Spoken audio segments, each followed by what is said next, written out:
Hi, this is Ninja2dan again, doing another guide for 7.62 high caliber.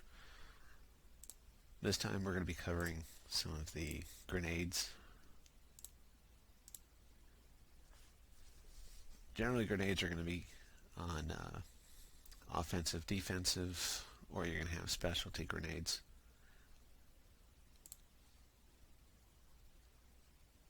I'll go ahead and see if I can grab a vendor that might have a larger selection than what I have in my personal inventory.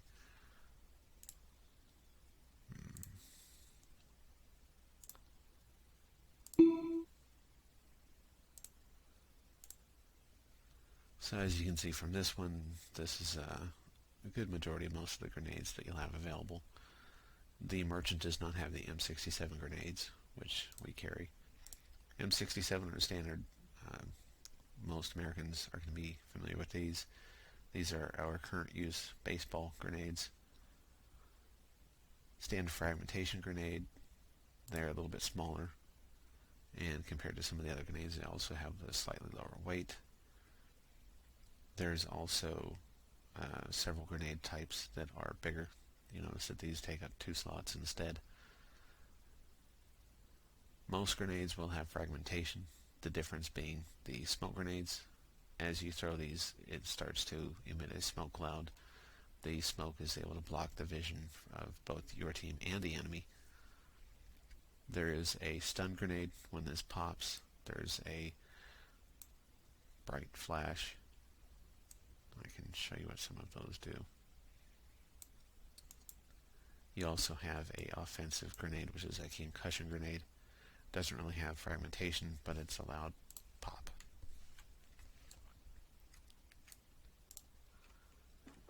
The specialty grenades are generally something that obviously you'll use during special circumstances. It's always a good idea to pause the game before you throw a grenade.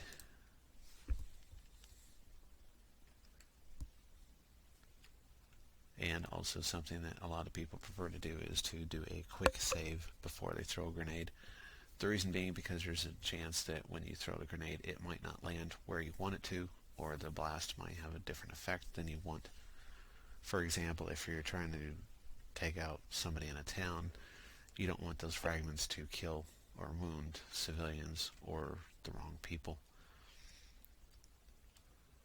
With grenades, with the grenade in your hand, cursor in an empty spot, right click, you see red and throw. Wherever that circle is, that is your target where you're trying to hit. The orangish yellow color is the throw arc. Notice that we can't really get far. Say I wanted to hit that car with a grenade. He should be able to, but it's just not letting you get there. The reason is because you're going to need to increase your throwing power, which will increase the grenade arc. This is done by holding down the shift key and then moving the mouse up or down. That will increase and decrease throw power. If you throw it too much, if your grenade is on a timer, what's going to happen is that grenade will actually detonate in the air before it has fallen down to the ground. If you throw it too weak, there's a chance you might not clear certain obstacles. Grenades are intended to be lobbed to your target, so you want that nice combination of just high enough to clear the obstacle.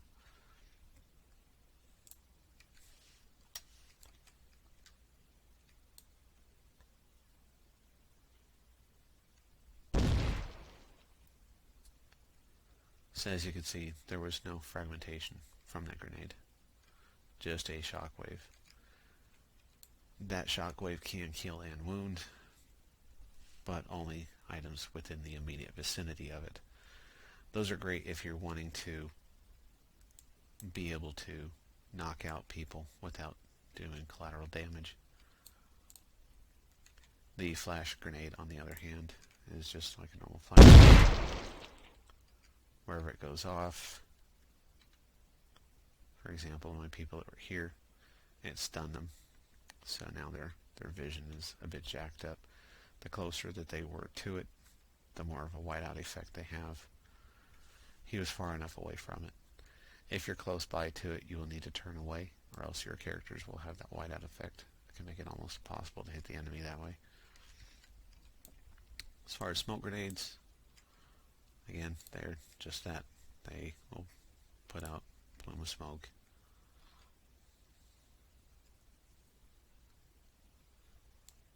So once fuse starts to burn, it releases its smoke, covers a cloud.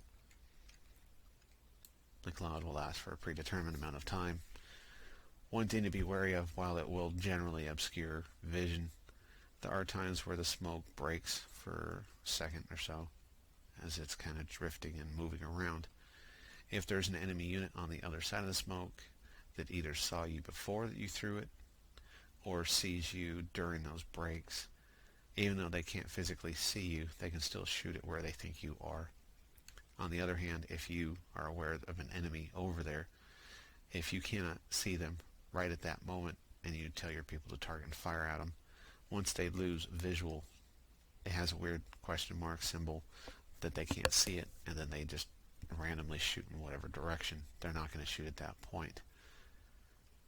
So if there is an enemy on the other side of smoke and you can't see them at that time, it is generally a good idea to tell your people to shoot at that spot, and then they're just going to shoot at that spot. You got to hope that you do hit the enemy.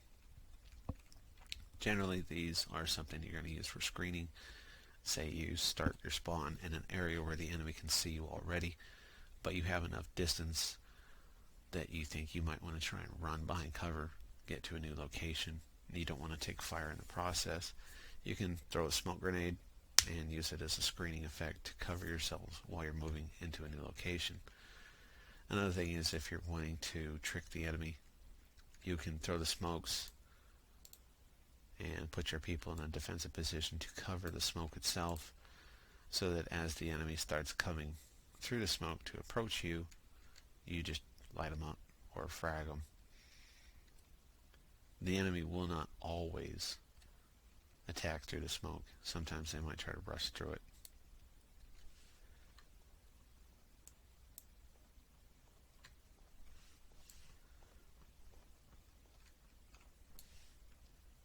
So,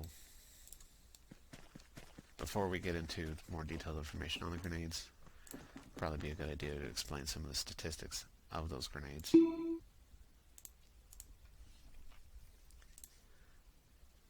As I noted, grenades will have a variety of stats. One way is you can look at the screen here,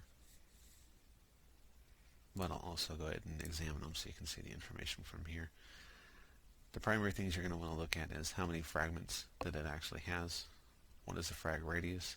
In other words, how far will those fragments generally go out? The blast radius is the concussion and the blast force. People inside the blast radius can still be killed or wounded without being hit by shrapnel. A good example was that concussion grenade. Generally, though, fragmentation grenades will have a lower blast radius, but will still have a high frag count and a frag radius. The other thing to pay attention to is going to be your arm delay, as well as self-destruct delay. For example, this grenade has approximately 5 seconds from the time that you arm the grenade before it detonates. The longer of time for the fuse, so for example this one's 5 seconds, because these are the American grenades, will have a longer delay time. This one's 3.7 seconds. This one's 5 seconds. 1.6 seconds, because you're throwing it close range, you do not want the enemy time to react. This one's 3.7 seconds. Obviously, the shorter period of time, the less that you're going to be able to lob it, because you don't want them detonating midair. There are also certain grenades, such as these, that are impact detonated. With these, once you throw them, the primary delay that's listed means that after you have thrown the grenade, once it impacts, that's it, it goes boom. If the grenade falls short, it will then have a secondary delay, which is for self-destruct. So for example, with this grenade, say you throw it fairly close, you're throwing it around a corner. If the grenade hits the ground after just 1 second instead of the 1.5 second delay, it will not detonate on impact, but it will still count down it will detonate after 3.7 seconds. These ones are good because a lot of times if you throw a grenade, the enemy, once they've determined where it might approximately land, they are going to run away from that point. So if you have grenades with a longer delay time and you do not cook them off, the enemy will frequently have time to run away from the blast radius to the point where the grenade won't even injure them. With these style, on the other hand, if it's going to detonate upon impact, they obviously don't have time to run away. As you look at the different grenades, again, specialty grenades such as flashbangs, smokes, or concussion, these do not have any fragmentation to them. All the other grenades, on the other hand, are going to have a varied amount of both the frag count, frag radius, blast radius. For example, the M67s are the lowest with 100 fragments. You then have 130 fragments, 150, 200 fragments. The impact grenades also come in two styles. There's a standard model, which is 140 fragments, and there's the defensive model, which is 170 fragments. If you also look at the difference between the frag count and frag radius, the frag radius is substantially higher than the blast radius. Defensive grenades are meaning that there's a good chance that the blast radius and frag radius is higher than the distance you can throw it. That's because you're intended to be throwing these from a defensive position. You're wanting something with a very high frag count, very big grenade. It can be very heavy because you aren't generally trying to throw it that far. You're just trying to defend your position. So you want to be able to knock out as much as you can in close quarters. So these grenades, like this one for example, will have a 200 fragment count with a radius of 30 meters and a blast of 20 meters, meaning that this is a very heavy grenade, not something you want to throw unless your people are far away or behind cover. The size of the grenades, as far as its weight, also determines how far it's able to be thrown. Your strength, as well as the strength is going to help determine how far you can throw it, but also your throwing is going to determine how accurately you can throw it. So for example, somebody with a throwing skill of 5, if I told them to throw the grenade in this corner, they might end up throwing it over the bar or out the front door because they're just totally retarded and weak-armed. On the other hand, if they have a throwing of like 100, if I tell them to throw it down here and land on a quarter on the ground, he'll actually throw it and it will land on or next to that quarter instead of just a random area around it. So your grenade skill is also one that the more you throw grenades, the higher it will level up. In addition to the thrown grenades, you also have underbarrel launchers. And just like with thrown grenades, underbarrel grenade launchers have a variety of grenade types. For example, I have just loaded a smoke grenade. Grenade launchers themselves are a little bit tricky. There are a few different ways that they can be used, and that's going to depend on your stances.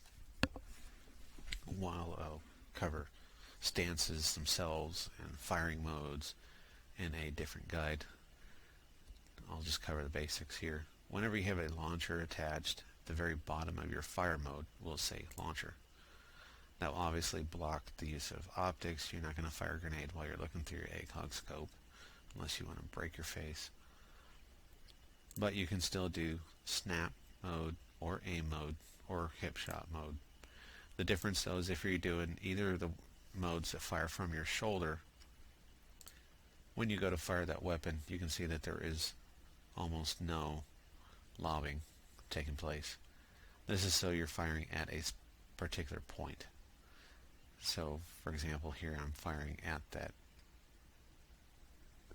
the red cross or at the lights. So if I want to hit the car in direct fire mode, I can do that, but as you can see, the flight arc is very limited. It is giving me a faster flight time now. On the other hand, by using from the hip, he is now firing it from the hip and he is lobbing it. Try and get a point where you can see the angle fairly well. So as you can see, that's a very steep arc because it is not that far. On the other hand, if he's trying to fire very far away, there's a high enough arc that it can clear the majority of buildings. The round will take longer to reach its target though, so you do have to estimate if the target's moving. When you go to lob your round in this manner, you just simply go through, choose where you want to fire it, left click. He then lobs the grenade. Because this one's a smoke, I'm going to begin smoking. Land it over here, slightly off of its point, and you can see it starts to smoke. With these types of grenade launchers, you fire one round, and then you have to load in the next. Once I get to the vault screen, I can show you stats on some of the more particular grenades, but by this way, we'll just go ahead and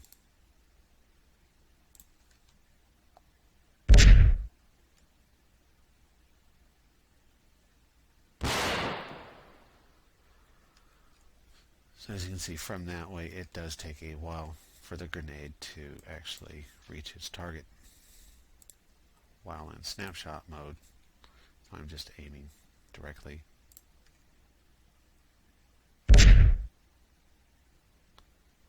Because it was so close, it somehow magically detonated. Maybe inside the building?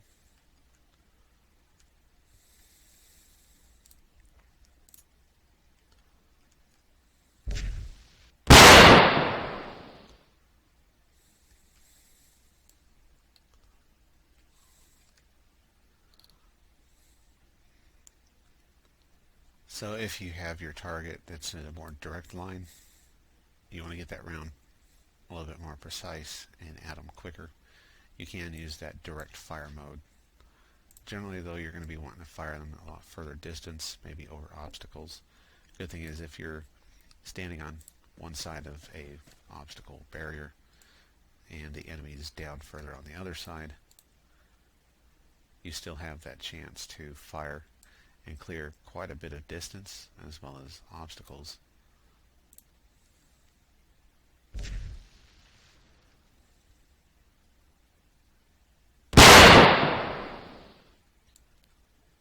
The higher your skill, the more accurate those will be.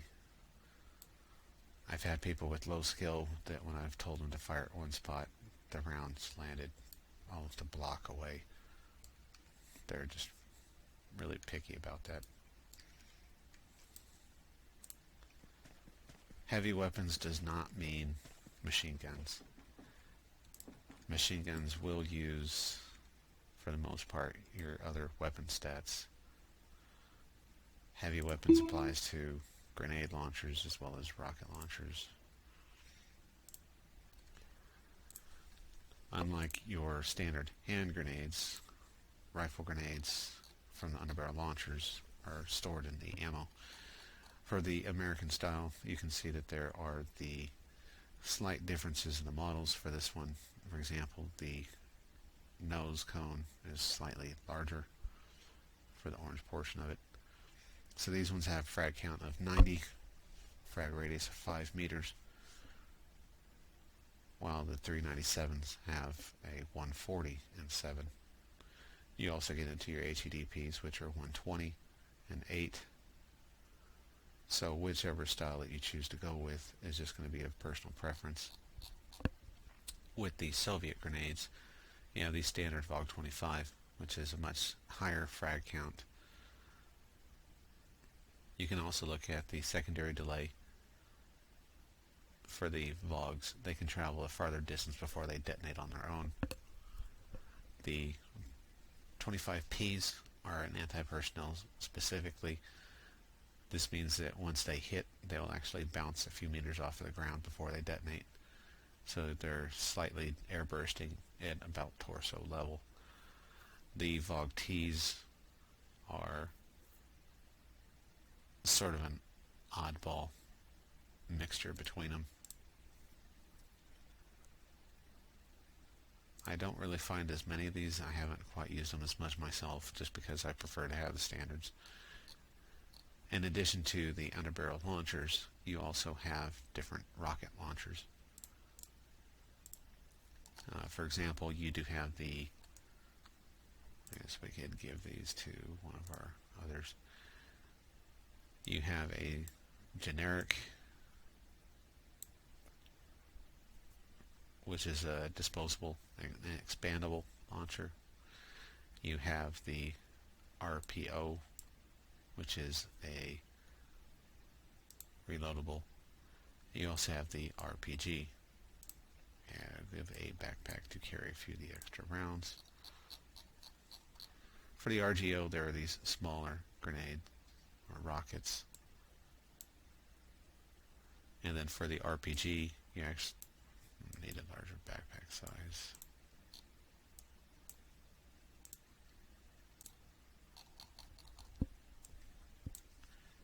So the RPG itself has two styles of grenade available. You have the PG-7Vs and the OG-7Vs. Difference is going to be obviously frag count. One of them is originally in real life made for anti-armor using a shape charge. The other one is using a more blast frag style. So the warhead of this one is designed for anti-personnel by causing fragmentation. The PG-7s, on the other hand, actually are a heat round. There's a shape charge in the front. In the game, all of these are going to be fairly similar as far as how they function.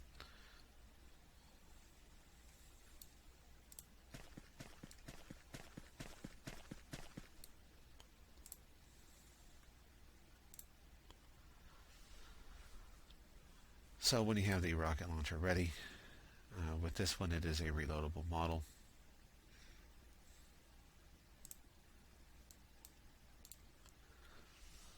So when you choose to launch it, there is no way to change your mode. It's just going to be a shoulder fire.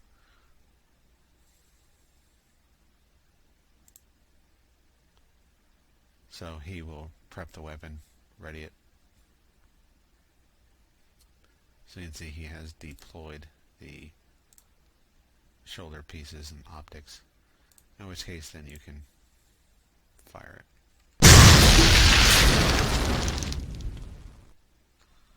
Which he did not do accurately, and he got himself in part of the blast. Which you can also see it pushed him back substantially. The reason being that these ones here, while their fragment count and everything is low, they do have a fairly good blast radius. The reason is because these are a fuel air explosive. Extremely powerful.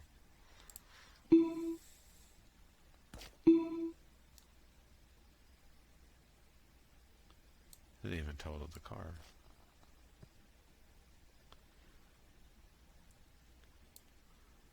So if he wanted to, he could pick that up.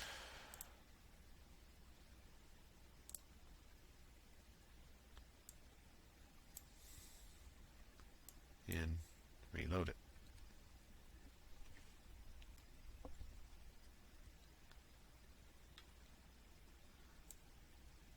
In addition to that model, which is a reloadable, he has this style.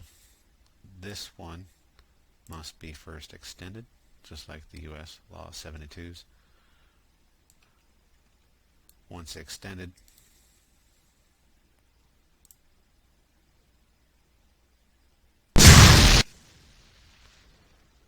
you then fire it. Because this is a single shot, non-reloadable, disposable rocket, the character will immediately drop it after it has been fired. You don't have to try and remember to do it on your own. RPGs obviously are a reloadable. You'll get it ready.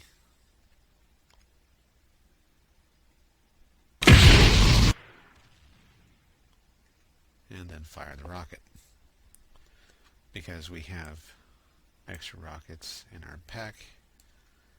He then goes to reload. Or we fire it again.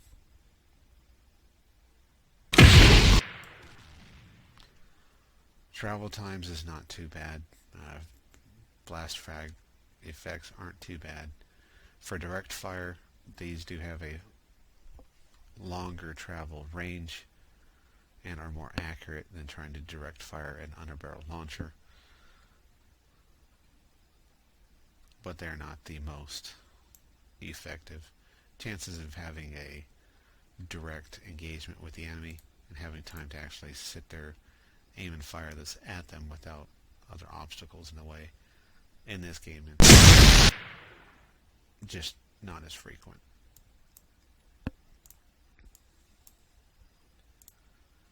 On the other hand, you do have, instead of underbarrel launchers,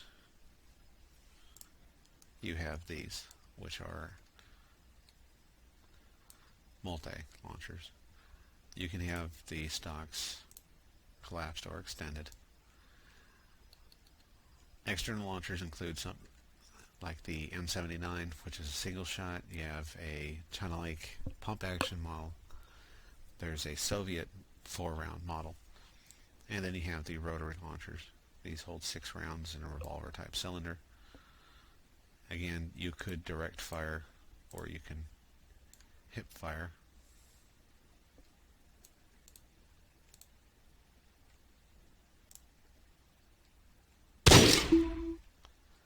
Nice thing about these, as you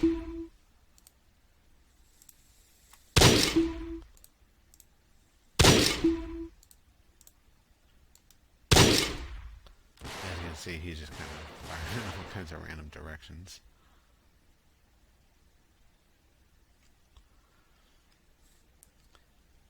But you're able to put down rounds a lot faster through this method than you might with an underbarrel launcher. And it just takes a little bit while to sit and reload.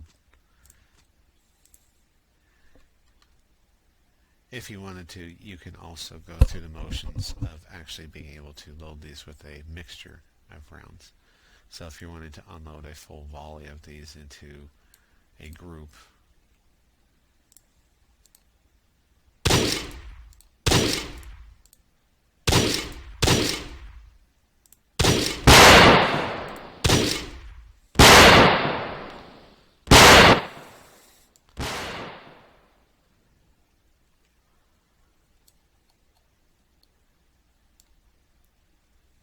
which you can see the fragments pepper the area pretty good, and we just killed a nice little chunk of people. So if you have a large cluster of the enemy kind of gathered into one smaller confined area, being able to thump multiple rounds into that area quickly gives you a lot better opportunity to kill them all. If you fire just one round, that one grenade misses. Not only does it mean it's probably not going to wound or kill as many of them, but now they can start moving out of the way. You lose your opportunity to kill more people at the same time. With this weapon, on the other hand, you can sit there and just thump a barrage of grenades all in a very short period of time, so that when they start raining down, it's just pop, pop, pop, pop, pop. They have very little to no time to start moving and reacting to the multiple impacts. You have a much greater chance of taking that group.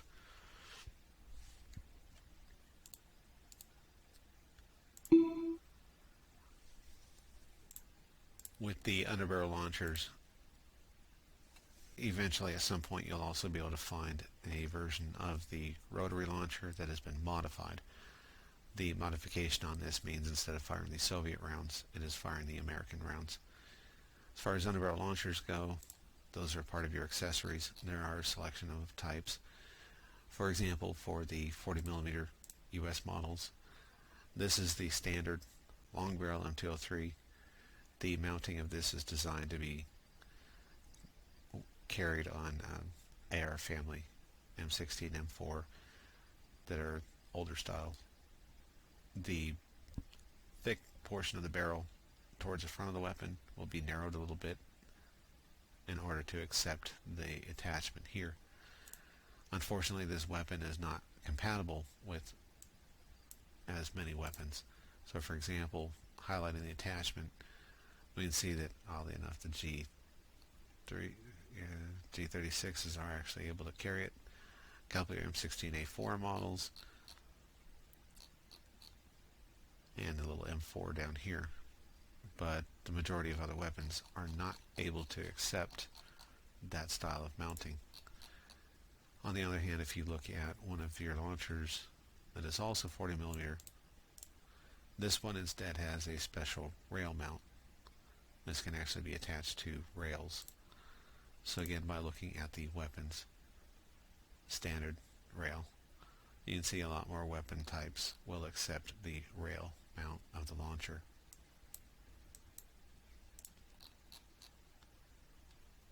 Another launcher model that you have is the M302. This is one of the Army's newer style of launchers.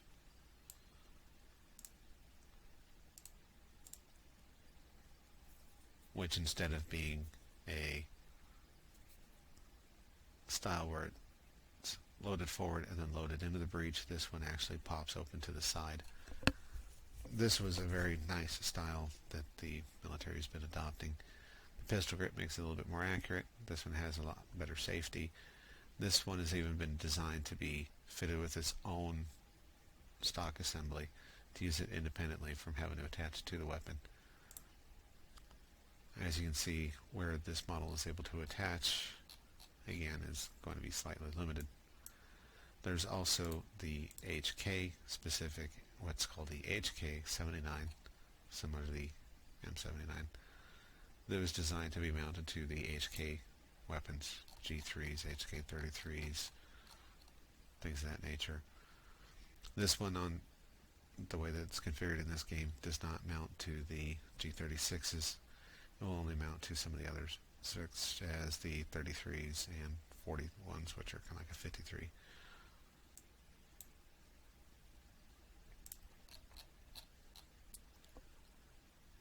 You'll also have the SCAR mount,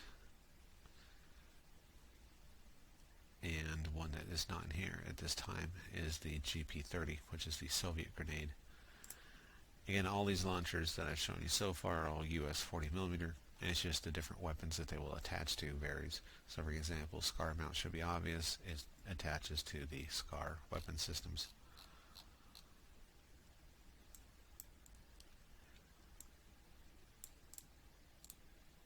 This model here is using the GP30, which fires the Soviet rounds.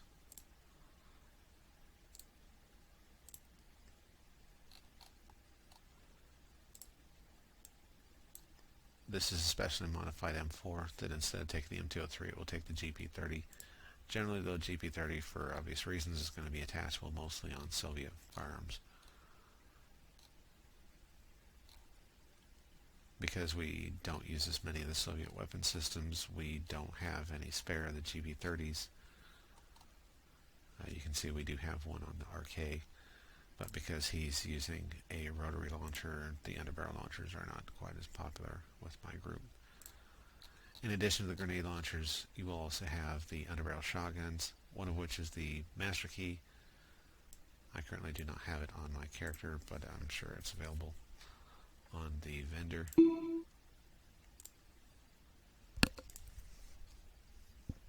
Which is here. As is the standard pump-action shotgun that has been sewn off and mounted underneath the barrel.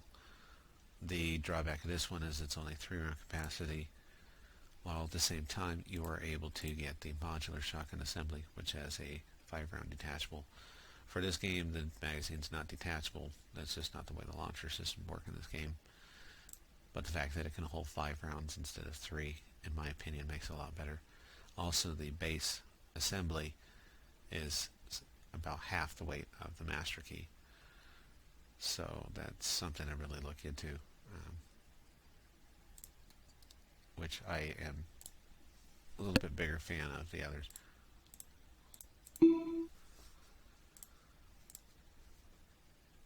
The way the shotgun system works is a majority of weapon systems that will take underbarrel launchers will also be able to mount one of these instead.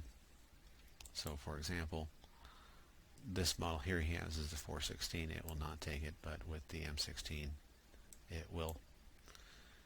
With that attached instead, it now will hold your shotgun rounds. This is loaded similar to how you would load the grenade launcher, by dragging the shells onto the weapon system and choosing to load it.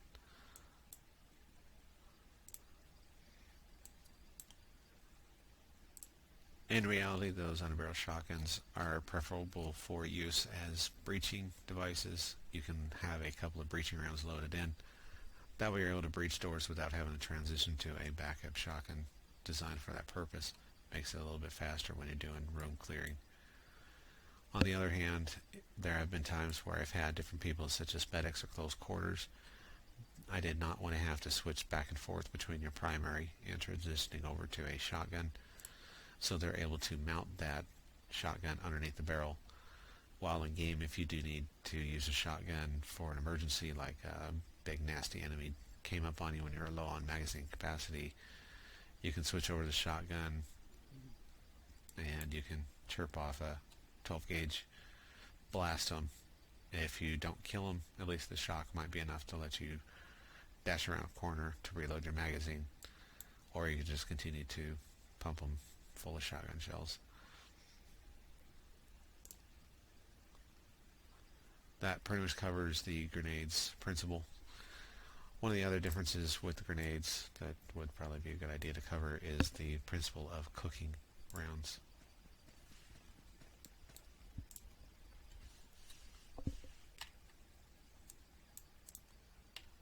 As noted with the majority of rounds, if you simply have the grenade in your inventory and right click, it will automatically have that character pull the pin, release the spoon, throw the grenade. But as I've said, some of the American grenades that have the longer delay times, you might want to have a shorter time, giving the enemy less time to run away. With that, you can actually choose to arm the grenade first, where you'll see the blinky light icon. You can count it down for a couple of seconds before you throw the grenade.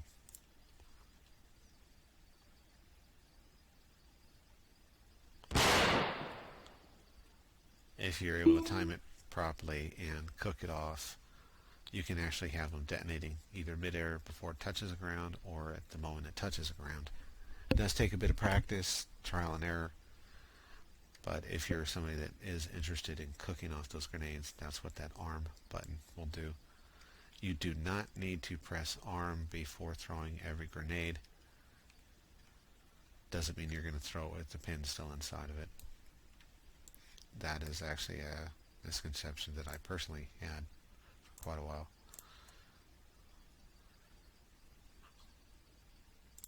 But as far as your different grenades, different types, that's it.